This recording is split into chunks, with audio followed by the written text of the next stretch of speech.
Olá, tudo bem com você? Hoje iniciaremos nossos estudos do capítulo 2 do livro de Gênesis. Versículo 1: Assim, pois, foram criados os céus e a terra e todo o seu exército. Os primeiros 3 versos do segundo capítulo de Gênesis e a metade do verso 4 são, na verdade, uma continuação ininterrupta da narrativa da criação, iniciada no capítulo 1. O verso 1, em solene retrospecto, liga a obra dos 6 dias anteriores ao descanso do sábado que veio em seguida. Havendo Deus terminado a sua obra, não deixou nada inconcluso. A palavra exército, Saba, denota todas as coisas criadas. No dia 7º, tem sido feitas várias tentativas para resolver a aparente dificuldade entre os versos 1 e 2, um declarando que a obra de Deus foi completada no 6º dia, e o outro que foi no 7º. A Septuaginta e as versões samaritana e siríaca escolheram a maneira mais fácil de resolver o problema, substituindo a palavra 7º do texto hebraico, onde é usada pela primeira vez, pela palavra sexto. Alguns comentaristas concordam com essa mudança e acham que a palavra 7º do texto hebraico é erro de algum copista. Ao fazer isso, porém, transgridem uma de suas próprias regras básicas de crítica textual, a de que entre duas possíveis variantes, a mais difícil é geralmente a original. Terminado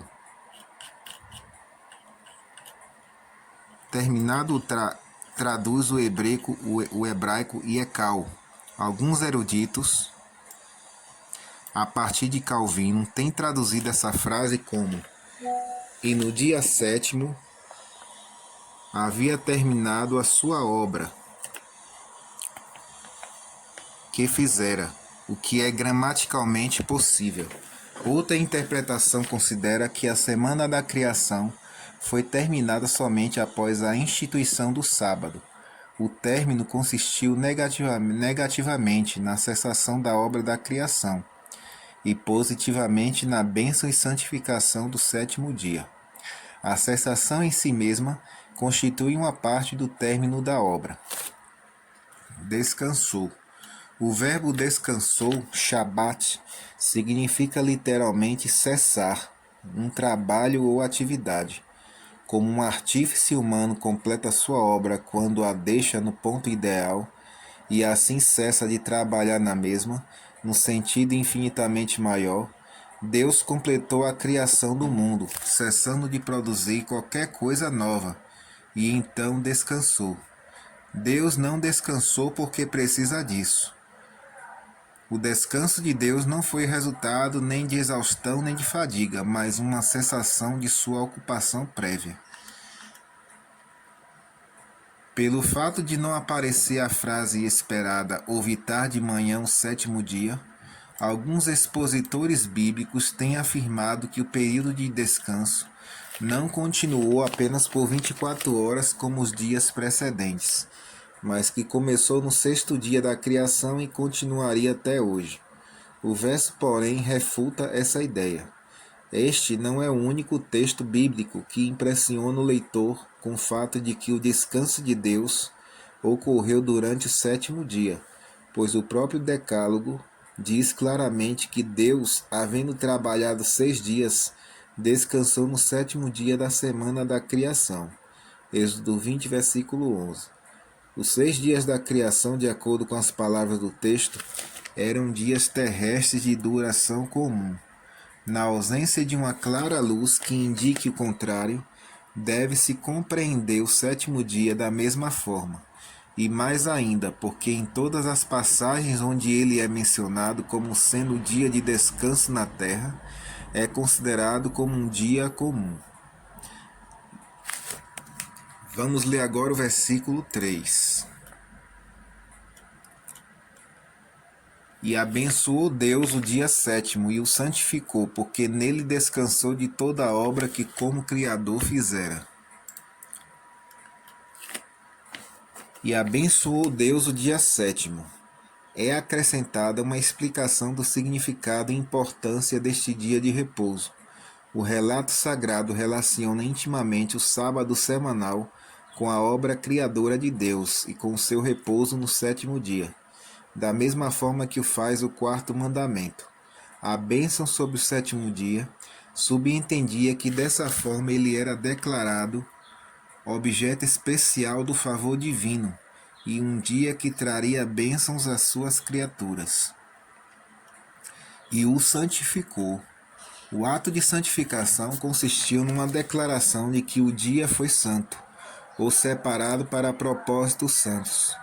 Como posteriormente o Monte Sinai foi santificado, ou temporariamente investido de santidade como residência de Deus, e Arão e seus filhos foram santificados ou consagrados ao ofício sacerdotal. Êxodo 29, verso 44. E o ano do jubileu era santificado ou devotado ao propósito religioso. Levítico 25, versículo 10. Assim também o sétimo dia foi santificado e, como tal, proclamado dia santo. O ato de abençoar o sétimo dia e declarar o santo foi feito em favor da raça humana, pela qual o sábado foi instituído.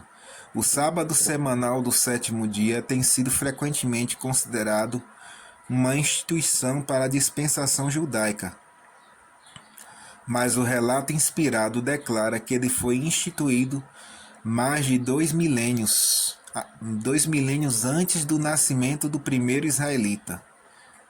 Além disso, a palavra do próprio Jesus ao declarar: o sábado foi feito por causa do homem, Marcos 2, verso 27, indicando claramente que esta instituição não foi estabelecida apenas para judeus, mas para toda a humanidade. Porque nele descansou. Deus não poderia ter razão mais elevada para ordenar o descanso no sétimo dia do que o fato de que, ao assim fazê-lo, o homem pudesse desfrutar a oportunidade de refletir sobre o amor e a bondade de seu Criador e tornar-se semelhante a ele. Como Deus trabalhou 6 dias e descansou no sétimo, assim deve o homem laborar durante 6 dias e repousar no sétimo. O sábado semanal é uma instituição divina dada pelo Deus Criador ao ser humano, e sua observância é exigida por Deus, o legislador.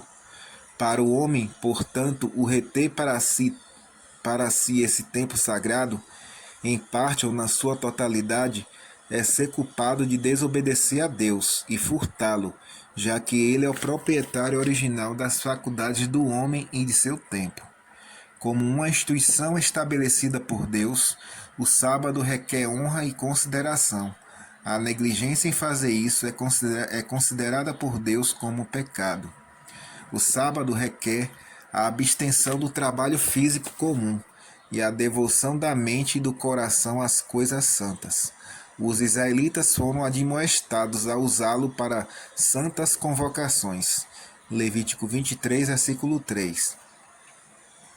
Os evangelhos atestam que ele foi usado dessa forma por Cristo e pelos apóstolos. Isso está em Lucas 4,16, Atos 17, verso 2 e Atos 18, verso 4.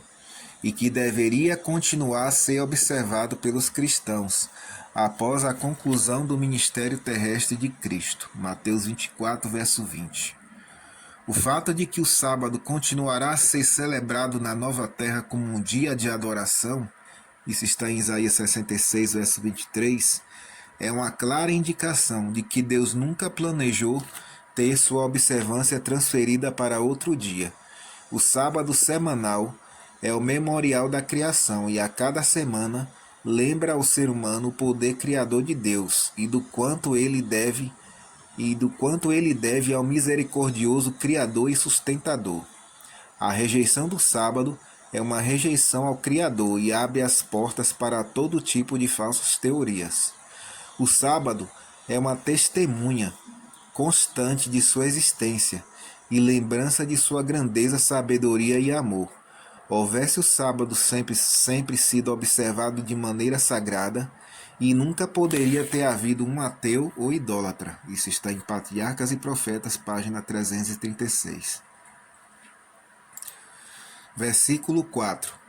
Esta é a gênese dos céus e da terra, quando foram criadas, quando o Senhor Deus os criou.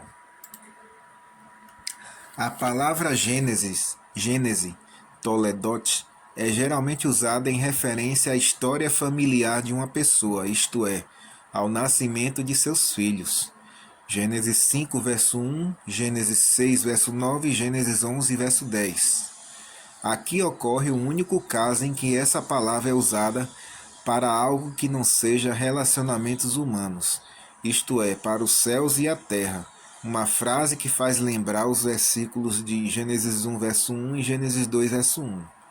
Um comentarista sugere que Gênesis se refere adequadamente à história ou relato de sua produção. A Enciclopédia Judaica diz, com referência a essa palavra, o seguinte: o processo de criação dos céus e da terra é visto no capítulo 2, versículo 4, como uma história genealógica. Cada dia foi chamado uma origem ou geração, porque nele Deus gerou ou produziu alguma nova porção de sua obra, quando foram criados.